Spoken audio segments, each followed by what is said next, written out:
just going to get wider and wider and wider. There's just going to come a time in the future where you're just dropping in the product and you're trusting AI to take the next step of being like, well, if Jen sees that advert or that piece of content, she's going to need to know X, Y, and Z. Jay would prefer to see A, B, and C. Judie would prefer JKL.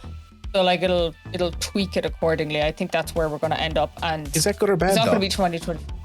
It's excellent. You think? Yeah. Well, if your feed is perfectly tailored to you, that's great.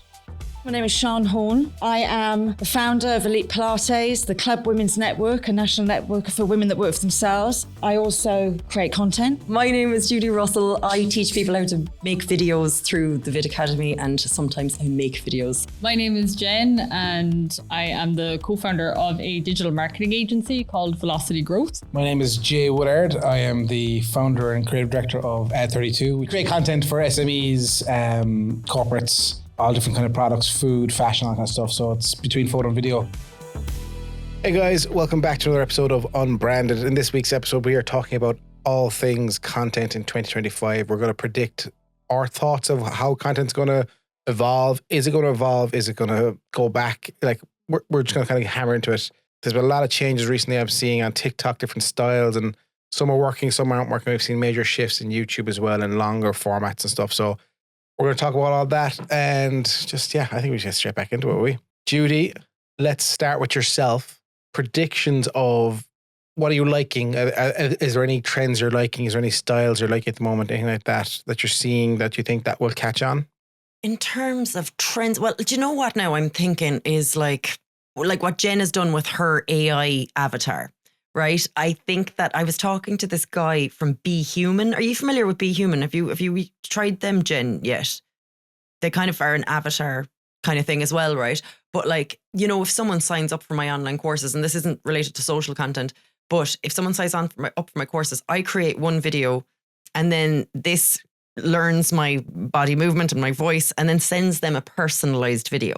So I do think personalized content, rather than kind of making content for the world, because we can reach the world if we want to, we'll be making content for very specific groups, depending on what the strategy is in the background kind of thing. But I did really like that. I really like the idea of someone signing up to the Vid Academy course and then getting a video with, "Hi Jay, welcome to the Vid Academy," but it not seeming robotic. I'd like it to sound natural, but getting a personalized video, like we know the personalized emails work. I think that personalized video can work too without going to the effort of creating an individual video for each person who signs up to you. That's a little bit different. Personalized AI video. Yes. I've been dealing with it. Like I'm doing another course at the moment just on kind of filmmaking stuff and just the whole background there. And even this one, I think there's Jen, you might be able to chime in on this because I don't deal with a lot of American clients. They're using a lot of things like Loom. Like I saw you use a video yesterday to your video clients. Like Loom is huge in this. Like this guy's contacting us all through Loom. And I think that's a personal video for you, Judie, as well. Just tap on that. Like it was 3 seconds. He's like, "Hey Jay, thanks so much for signing up the course. See you from Ireland. I was there last year. Loved it. I think you're going to really find this handy. Let me know if you need anything." And it was, it was perfect. And all he does is click and then send. So brilliant. Loom, I think, like personalized videos, I think I'm on board with you there, Judie, as well. That it's because Shan, I remember you saying this 3-4 years ago. If someone followed you when you had 2,000 followers, you had a video to them. Thank you so much for following. Let me know if I can help you. Still do it now, Jay. The club, which launched in 2020, every time someone follows us, a different person welcomes them. So the committee all pre-recorded a welcome video. And this is hard work. There's 2 of us that run that platform. But every time someone follows, a different video goes out. But it's always personal. Thank you for joining us. Tells them about the club and tells them how they can find it. I stopped doing it on mine, actually, just because obviously it just got too much. But on the club, we still do it. And it's something that I'll never stop doing because it's so impactful. Mm-hmm. Jen? Yeah, I mean, AI is probably going to take over personalization entirely. I like the old way of doing it. It's too time intensive. It's not worth your while unless you're in the bucket of getting your first kind of 10, 20 customers. I mean, whatever you do, regardless of video or content or anything, whatever processes you put in place to get your first 10 customers, are going to be the slowest and most tedious, and you should never be able to scale what you do to get your first 10 customers. And then after that, you should be able to scale it. So whatever tactics you do use, you kind of have to think, is that scalable afterwards? And if the answer is yes, you're probably not hustling hard enough in the first 10 to 20 customer range. But in terms of personalization of content, even when like we look at the advertising platforms now, and I'm actually recording a piece on this later where, TikTok have rolled out their new studio called Symphony that allows you to create AI avatars that will individualize the videos to a degree. So it'll be like, okay, people in this demographic will see the avatar of that demographic, and it will marry those two things together. So what previously might have been like one user cohort, so like a segment of users, and you had like 10 adverts running to them, and the platform would figure out which is best. Now it's like 100 different segments, and each one individualized, and it's just going to get wider and wider and wider. There's just going to come a time in the future where you're just dropping in the product and you're trusting AI to take the next step of being like, well, if Jen sees that advert or that piece of content, she's going to need to know X, Y, and Z. Jay would prefer to see A, B, and C. Judie would prefer JKL. So like it'll tweak it accordingly. I think that's where we're going to end up. And is that good or it's bad? Not going to be 2020. It's excellent. Do you think? Well, Yeah, okay, so if your feed is perfectly tailored to you, that's great. But then, like, I suppose there's this girl who uploaded a video the other day, and she was sitting next to her boyfriend, and the video was about like this guy maybe leaving the girl waiting for 15 minutes or something like that. And in her comments, did you see that? And in her comments, it was like, run from him. He's la la la la la la la. So she sent the video link to her boyfriend right next to each other, same video, same time. His comments are all like, yeah, King, you make the woman wait and stuff like that. So the comments you're seeing are now tailored as well. That doesn't say very much about the AI delivering the information. It says more about how he behaves online before he saw that. Mm-hmm. Oh, interesting. Yeah, very good. Or but her. does it push us into a rabbit hole? Does it make it exasperates who you are already, like it does, like the good, the bad, the whatever of your personality. Yeah, it exasperates every rabbit hole that you've gone down, but that doesn't mean that it can't be manipulated to correct that to a degree as well. I think that'll probably be like well after that. Mm-hmm. Also, that's a feature called relevant comments, and it's something that people can turn off on their accounts as well. I saw Muriel Foley doing a video recently about the privacy policy they've updated for Meta for the AI, letting your content and letting all the permissions for AI. Would you be for or against that, Jen? Would you say hop on Muriel's side and put your word in and say don't, like as in like you email them, I think it's a request saying please don't use my data or information for your AI generation, or do you think it's better for everyone that we lead that way? And is there any thoughts on that? To be honest, I just think people go too deep into their data privacy sometimes when it, like if you're posting pictures of your children or something like that, absolutely. Do I give a shit really if the AI is using my information because I had a certain point to make about marketing that maybe someone else can tap into and, evolve? Nah. Kind of depends what content you're putting out. I mean, if you're just putting out content around, like I'm clearly here always in my studio in the background, and that's fine.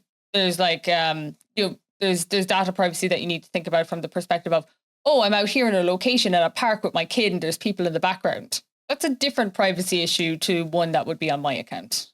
Yeah, I get you. Sian, what are you seeing content-wise and predictions? What are you feeling for like small businesses and just people? What kind of questions are people asking you? This kind of stuff. Yeah, absolutely. So for me, I'm straight down Jen's thought process. I don't think we need to change an awful lot of what we're doing. That thing of real authenticity is coming through big and strong. But it's what happens to it after you create it. And I do think that the AI will take over the algorithm as such and put it in the places that you want it. So I don't think there's an awful lot going to be changing, like from a creator side for small business.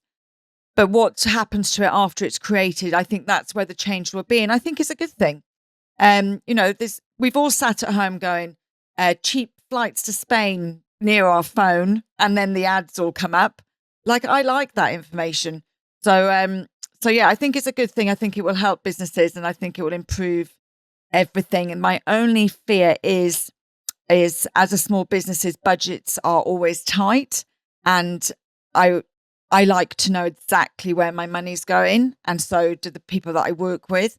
And so sometimes that little loss of control and to learn to actually trust the AI is going to take a little bit of time for people, I think. So we're about 15 minutes into this podcast and we've mentioned AI a lot. So obviously that's one of our main predictions here is that AI will be just nearly in everything going forward, yeah? 100%. I mean, it already is. Besides the fact that I stand to the camera, I mean, now, to be honest, Aoife edits my content, so that's a separate piece. But like if I throw something together myself, then, you know, it could be me, it could be the avatar, and I'm using AI to cut, subtitle, do the zooming in and out, and the caption, the hashtags, the automated reply, and sometimes even the posting. Fine. Yeah. And I think as well, like that post that you put up, Jen, with your avatar, and you've done a feedback post on that. A lot of people that I work with wouldn't have known that was an avatar if you hadn't told us in that first post. It is exceptional. And I think especially for short form, like I'm seeing so much more of it. But the question there is, does it matter? Well, I think it mattered to some people. Yeah. It doesn't matter to me. The authenticity of it. It didn't matter to me because I think we talk about scale. It's going to be the future. We have to get used to it. And it's still your voice. It's still your opinion. It's still, do you know what I mean? It doesn't work without you. Yeah. It's just an interesting one. I think a lot of people are like, they're talking about the authenticity of the avatar. And you notice that I haven't actually really created much with the avatar because I think it has a different purpose to what my beeline is. If I kind of went through it in the full video, but it keeps coming back to the question for me. But what about this actually? Why does that matter? If I'm delivering high value information that you can take away and use for your business, what does it matter whether it's in my voice, I took the time to go to camera, or is it like that you felt I took the time? Is it that you felt like it was more authentic? The message still comes from me, still coming from my brain. I still have to go, I want to talk about this. Now, that's not necessarily always going to be true because AI can also like pull together a list of 50 ideas and you can just start automating and rolling out your content.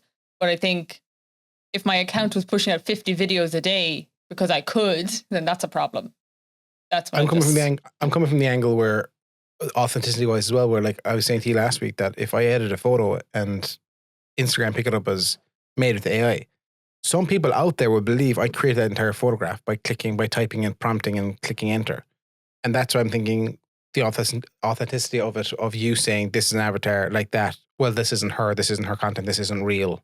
So then is the content questionable? Because I'm just saying some people will think this. Some people do. They all, as always, there's those audience. That's going to be the question mark over every single piece of content, probably in the next 6 months to a year. So it's also going to come to a point, Jay, where like you're not going. Every photographer's content's going to be in the same bucket, because there's also going to come a point where it's like I can't even tell if Jay made that or if Jay put it into AI, because the other side of it is that the AI is just going to be so good that it could just replicate you entirely. And the other side of it is that like to the points where videos go out about data privacy, this, that, and the other. Like, I know this is an awful thing and it's not an ethical thing to do. Okay, you go in and you tell Meta, restrict my account from it feeding Meta's AI. Okay, no problem. I'm just going to screenshot all of your content and I'll train my own in the background with a custom GPT. Same. Yeah. Yeah, and I was listening to a podcast earlier that was saying, like, you know, we're at the moment we're talking to AI, we're kind of having the chats with it and stuff like that, and it's good. But like the future will be AI agents. So while we consider ChatGPT as an employee, this employee, you'll say to them, start me a business on this and run the business for me. And it will just do all that stuff in the background for you, or become my video creator and automate everything the way that Jen is doing, but still having oversight over it. This will actually just take that job and do it all for you. Probably worth checking. But like we're at the early stages. With all of that, whether it's like the agent or whether it's like the GPT that you're using at the moment, it all comes back to the context of the context of how well you can present information to that. So let's say, for example, if you had an intern in and you say, can you write me a document on that? If they have no context of what's going on, they're going to write you a shit piece of content. The same is going to be true for an agent who doesn't understand end to end your entire vision of how you would imagine everything happening from customers. So you still have to have full oversight and control to make that work the way it can go do it. And it might go down a completely unethical road and it comes back and it slaps your name on it at the end of the day. So people are going to have to get very good at their communication skills to work effectively with AI. I would just like to add, I think people forget that we've been feeding AI forever. Like, your Tesco's card has been feeding it forever. Every time you say I'm not a robot and pick, which of these pictures have got. Yeah. Yeah, we've been feeding it for a long time. So that makes me feel, look, I always say Tesco's knows more about me than anybody in the world because I've always had a Tesco's card. So they were well ahead of the game. But yeah, I mean, I wouldn't be worried about it. Yeah, it's not really worried. It's just how you apply it. But yeah. Going forward, is there anything negative you're seeing? Is there any trends, Jen? I'll start with you that you're seeing that might, like, obviously we saw that the hyper editing and the people got really exhausted, but really like that only lasted about 6 months, didn't it? The kind of Mr. Beast style editing. Is there anything like that you're seeing now that you feel won't last, or is there any kind of negative things you're seeing content wise, that creation wise, that you don't think will last next year? I actually don't think content trend wise that there are any, like, you can jump on trends and test them out. Like, the trends themselves are never a negative to try out and see if they work for your account. So I would say, like, no matter what you see out in the wild, whether you like it or not, try it. Like, try out the formatting and structure. And if it's sticky, then keep it. And if not, forward. Like, it's just an experimentation framework that you should just constantly have in the back of your mind.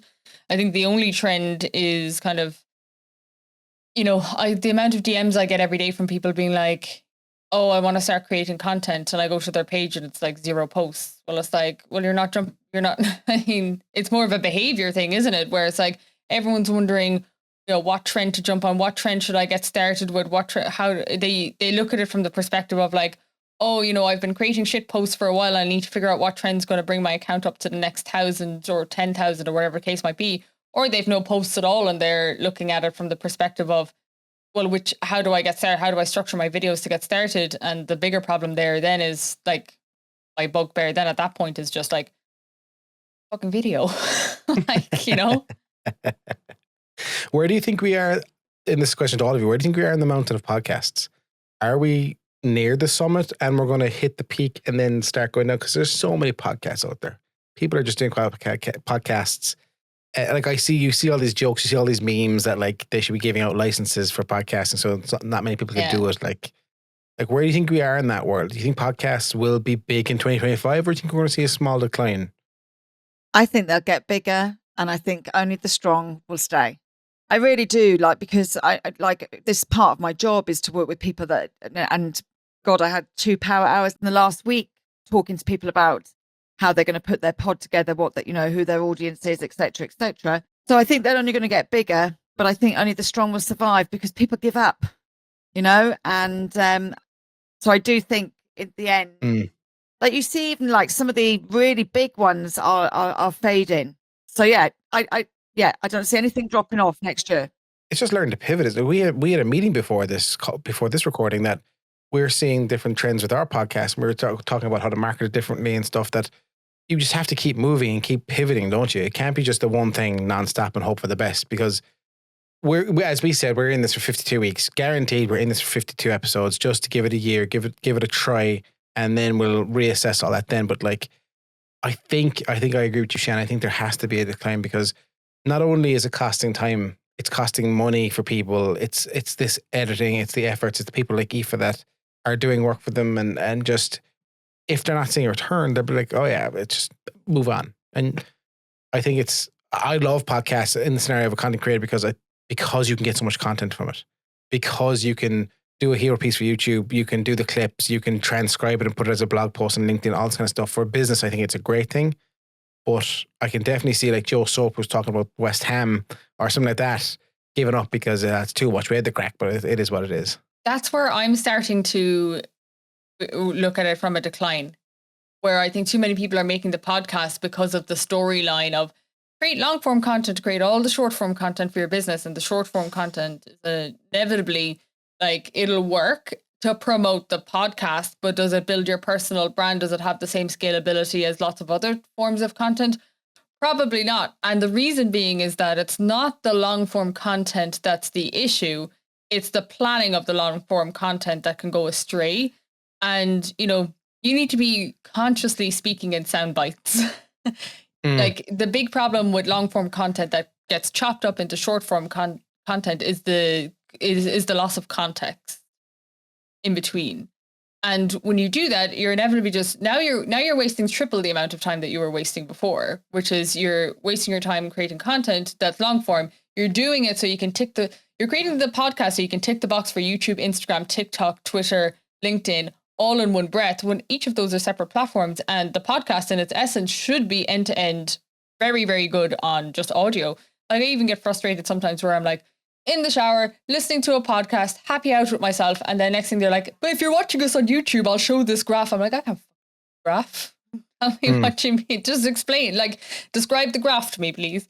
Like people are putting all of the other platforms ahead of their podcast, assuming that the podcast is ticking the boxes for all of those. They're looking at the end result before they even started the journey kind of thing. Yeah. They're looking at the output of the podcast and not the podcast. Yeah. Judie, what are your thoughts? Anything declining, merging, declining content styles or trends, that kind of stuff? 2025. Well, I suppose like everyone's kind of like, I don't know, I feel like Instagram Reels and all this stuff is like the shiny thing that's distracting people's attention away from some of the other things that people still need to make. For example, I'm making a half an hour documentary style video about kidney failure at the moment that gives people who have advanced kidney failure different options for what they can do next at the kind of when it's quite advanced and there's a lot of different things they can do. And this is why video is so important, because you could give someone a manual with this stuff and pictures in it and it would be very overwhelming. Whereas if you go to like there's 4 different options, I'm going to go and interview 4 different people about the different options they chose and show them at home, you know, using whatever they have at home or going into the hospital and doing their treatment in there. And, you know, like that's where the value in video still is, in that stuff, as opposed to like, hi, I'm Judie, buy this from me. You know, that kind of way. Like video is more than Reels and TikTok. And I think we'll see, while we're seeing companies that traditionally would have used landscape YouTube style website videos moving into Instagram and YouTube short or TikTok, I think we're also going to see the other one where businesses who are now feeling like they can grasp Instagram Reels and TikTok, now they're going to go, okay, what actually else can I make in the different media formats? So I think there's going to be a bit of back and forth there. It's not just vertical 15-second videos. Like there's a lot more to video than that. And I think people will start to realize that sooner or later. Where's that video going to live, Judie, that 30-minute video? You see, a lot of videos that I make don't go past the audience that it's intended for. So this is purely for an information morning, like I think once a month, where 10 people come into the hospital and actually watch the video in a room. So it's very just amazing info on YouTube or something. I mean, that'd be incredible for people. Like, but I guess they have to talk it out with someone who's on site about the options, is it, and stuff. Yeah, I get you. I think that the bones of these 15-second clips with TikTok, I know Instagram's gone to 3 minutes now. I don't have it yet personally myself. Do you have it that on your Reels? You have 3 minutes, do you? If you just use the post feature instead of the reel button and you post your video in the same format, regardless of the time, it'll slot itself into the reel section. So. Oh, well, okay. Yeah. And that could be up to 3 minutes, is it? I believe so, yeah. Me and Aoife had this problem because my content's slightly longer at the moment, and the last few seconds got cut off, and I was like, "What have I done?" And yeah, it's that. It's using the post option instead of the reel option if it's longer than a minute. Okay, absolute nugget there from Jen. Sian, what are you seeing in the decline of 2025? Are you seeing like podcasts and stuff? No, I don't think. I think actually what Jen was saying was kind of agreeing with what we're saying. I think they will become more, and then the strong will stay. People will definitely drop off. And you know, people are creatures of habit, and they are followers. So you know, if people are telling them to create long form, to clip it down, that's what they're going to do. If we start telling people, not necessarily us, we're not the gurus here, but, if people start telling people to only make short form, that's what they're going to do. I don't see trends changing that much, to be honest. I think, as I said earlier, I think the change will be the behind the scenes. Me, I'm just waiting for shop. Like, Amazon are moving into Ireland. Ireland are a little bit behind on that whole sort of testing of the shopping scenario. That for me is what's exciting me about 225. With Amazon coming into Ireland as well, I think it might push it to go a little bit quicker. But I can't wait just to see something that I want to buy and just be able to tap and buy it. Mm. Well, I saw a piece that Gary Vee was talking about. He was over in Cairns at the thing that, like, pure example, now we're talking on a podcast. AI is going to scan my hoodie, notice the hoodie, what it is, and who's ever watching on YouTube will be able to tap or go to the description below, and my hoodie will be for sale by pennies or whoever it is. And that's the shopping that you can go into. Like, come here, do you know what I'm realizing is that a lot of people don't use Google Lens. Like, in the Google app on your phone, there's a little camera icon over in the side, and it has to be in the Google app now. And like, Chrome if or I Google see app? someone on a Google app, so the G on it. I don't have that app.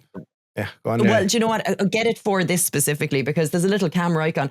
So when I'm watching TV and I see someone with a top that I like, I'll take a picture of the person with the top, open up that, then put the picture in, and it will just find the picture online and give me links to it. Like there was a girl on Room to Improve the other day, and I was like, love her dress. And then I was like, chick, and had it ordered within like 2.5 seconds. So it's automating that and making it simpler, but definitely, and it can work for anything. It can work for a flower, a tree, everything, anything at all. Judie, that is the best thing you've ever told me ever. Do you know what the extreme version of using that I did a few weeks ago? It's really good. What? Well, it was a clear sign of the boredom I had that evening as well. By the way, this is not something I do every time this happens, but I was left a somewhat sexual comment on one of my Instagram posts from a guy. So I was like, oh, who's this fucker now? So I clicked in on his profile picture, zoomed in, screenshot it. Perfect. Ready for Google Lens. Then I went into his people that I scrolled through his pictures, and I was like, there's a lot of women here. I can't figure out who his wife is because he had a ring on his finger. So then I went to who he was following, and I searched his surname, and I found 3. So then I went into Google Lens, and I took his picture and ended up on his Facebook profile. I could see married to blah.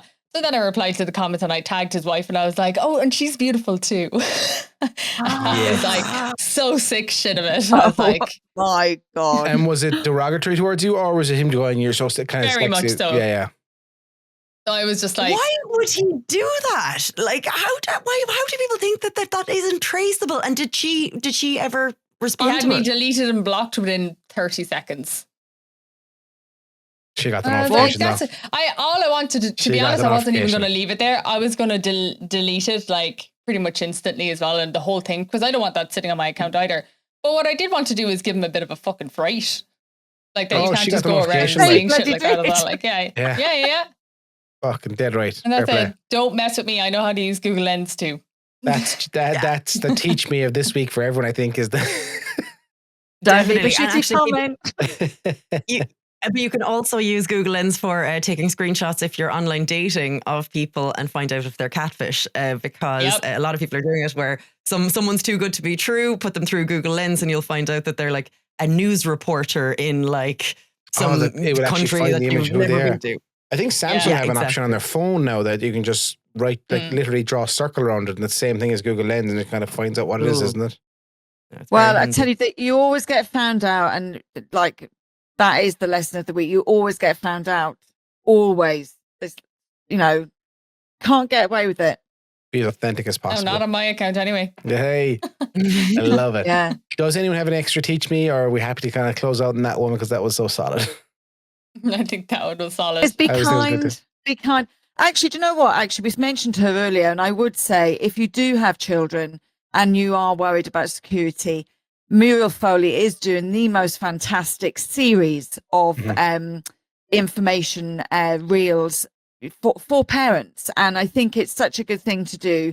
It's not something that concerns me, but however, I'm sending this all through to my sisters because I've got nieces and nephews that I want to protect. So do check that out because it is a great series. Yeah, here's a hero.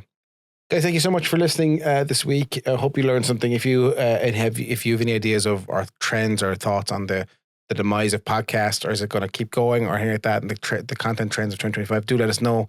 You can email us, you can DM us, or you can individually, if one of us said something like, do you want to tap into Judie and ask her about the lens again, or whatever it is, just DM us. We're happy to help.